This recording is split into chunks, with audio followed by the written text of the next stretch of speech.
Hi, this is Rabbit from Rabbit Labs. If you're watching this video, it's because you've received a Poltergeist. Poltergeist is a C5 ESP32 baseboard with a built-in infrared blaster. Now, when you receive your Poltergeist board, it should come pre-flashed. However, for whatever reason, if you want to re-flash the board, I'm going to walk you through some simple steps. We're going to go ahead and we're just going to plug it in, make sure it turns on.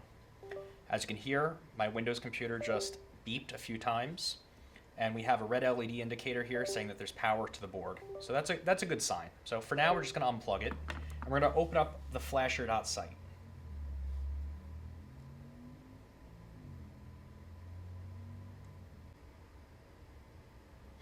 Here we have the Rabbit Labs web flasher. This is an easy-to-use web flasher for flashing your ESP32 base boards. The web flasher has a drop-down. It also has a wizard which will help you choose which board you wish to flash. Let me show you the wizard. The wizard will show you our most common boards and the most commonly selected firmware for each board. This will automatically select and configure the flasher for your specific board. Now let's say we don't want to use the flasher wizard. We can choose the drop-down and choose the firmware that we want directly for the board we want. Here we have the RL Poltergeist board, which is exactly what we're going to be using for this example. We have here the Poltergeist. This Poltergeist is unflashed. Now, one thing to note with an unflashed Poltergeist, or even a Ghost ESP board, is that the firmware that is on the Espressif chip by default will boot loop over and over and over again. Now, to show you what this looks like, I'm going to go ahead and I'm going to choose here this Ghost ESP, and you're going to see this flasher.site wants to connect to a serial port window appear. I'm going to go ahead, I'm going to plug in my board. I'm not pushing any of these buttons, I'm just plugging in the board. And if you listen, you'll notice that my USB JTAG keeps blinking. It's blinking here because it's rebooting over and over again. This is normal behavior for an unflashed ESP32 chip. Now, in order to stop this from happening, you have two options. Option one is you can push and hold the boot button while pressing reset.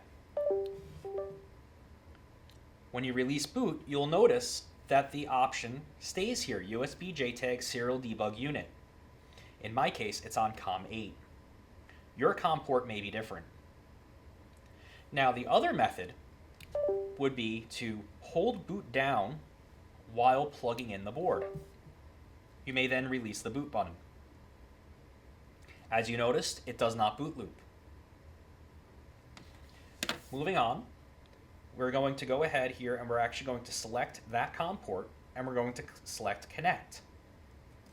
Within a couple seconds, you'll notice that it is actually connecting to the ESP32 chip and writing the flash onto the board. This process will take, on average, about up to 60 seconds depending on which board you are flashing. Some boards, such as the Minion, can take as long as 2 to 3 minutes since it uses a slower UART flashing mode. When it is complete, it'll return back to the main menu. Now, in order to actually boot into Ghost ESP on this board, all I'm going to do is I'm going to go ahead and unplug my USB, and I'm going to plug it back in. Now notice, when I do this, now that there's firmware on the board, it will not boot loop. Now, at first it notices that it doesn't look like it's doing anything, but you'll see the screen here lights up. Congratulations. At this point, your Poltergeist Ghost ESP board has been flashed successfully.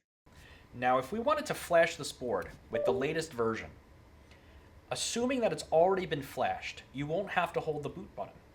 That's because the firmware supports native JTAG UART compatibility without having to hold down boot once it's flashed. To demonstrate this, we go to flasher.site again. We go ahead and we select Poltergeist from the dropdown. In this case, we're going to choose Ghost ESP once again. Note, it does not show in the list yet. I'm going to plug the Ghost board in without pushing any buttons. As you notice, the JTAG interface shows up in the list. It is not boot looping. It is not restarting. That is because the firmware holds the serial port open. We can then proceed to select that option and hit connect. Within a few seconds, as you can see, it is already flashing the board, and the video on the screen has frozen. That is because it placed the board into boot mode for you automatically. It is now going to restart the board, and we'll be able to unplug and plug it back in and verify. Now, in this case, I'm not going to actually unplug and plug it back in. I'm just going to push the reset button once to demonstrate a reset. And there it is. It has been flashed successfully. Thank you for watching this quick tutorial on how to flash the Rabbit Labs Poltergeist.